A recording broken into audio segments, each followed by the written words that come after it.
this video, we're going to explain what is meant by risk-based thinking, which is a concept reinforced in these ISO management system standards. My name's Andrew Thornhill. I'm the director at IRM Systems, where we've been supporting organisations on their certification journey for many decades. Towards the end of the video, we'll talk about how you can really use this concept of risk-based thinking to get maximum value out of your efforts around your management system. Risk in the different ISO management system standards.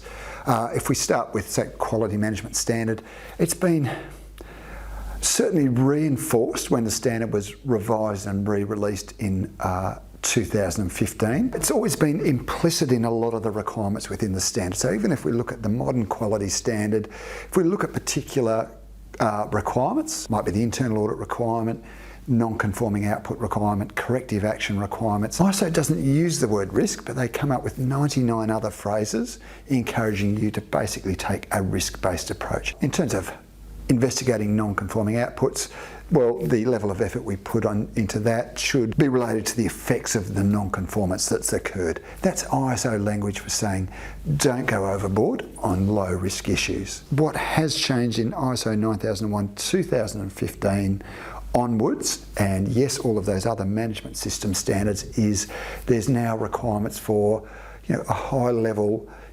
identification and management of risk in a systematic fashion, not just a once-off identification, but yes, under 4.1, if we stick with the quality standard for the moment, is we have to identify internal and external issues that could impact on what we're trying to achieve under the quality standard. But as I said, it's not just that identification, we've then got to treat that systematically. So under section 6, the planning requirements, we plan and implement actions to address risks and opportunities. If we move on to section 8, yes, under 8.1, we need to implement those actions. If we look under section 9, as one example of how it's treated systematically, is yes, in the management review process, in there it is a requirement that we monitor progress of actions taken on risks and opportunities. That's what we mean by a systematic approach to management of risk.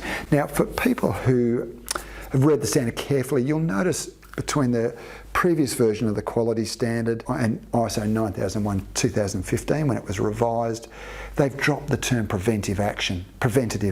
That used to be right around the end of the requirements, and it was really, in a way, it's been replaced because they're getting you to look at risk up front and then treat it systematically, which is a lot more effective than just as an endpoint. Okay, is there anything that could go wrong? And do we need to take action on it almost as an endpoint? To treat risk systematically is a lot more effective kind of approach. As a bonus today, in our experience, we do see a lot of customers spending a lot of time developing procedures, resolving issues where they're low risk issues. They haven't really brought this risk-based thinking to the table. And we try and change that kind of thinking with the customers to say, yes guys, look, even ISO is saying you don't need to go overboard on low risk issues. And conversely, we're saying put your efforts in, your eggs in the basket where it is a high risk issue. An approach where you're going to get a lot more value out of your management system for your organisation. Second part of this tip, what's really important is to use risk as a basis for when you regularly review your system and look for opportunities to streamline it. Where are we finding a redundant process? Where are we going to more effort than we need to? How can we streamline our system? Well, think about risk. Have we built too much process and requirements and controls around low risk issues? Well, they can be areas you target to streamline your system. Thanks for watching. We hope you are learning. If you are, encourage you to subscribe. We've got a whole lot more content in this series, plus a previous series on internal auditing that will help you on your journey towards certification.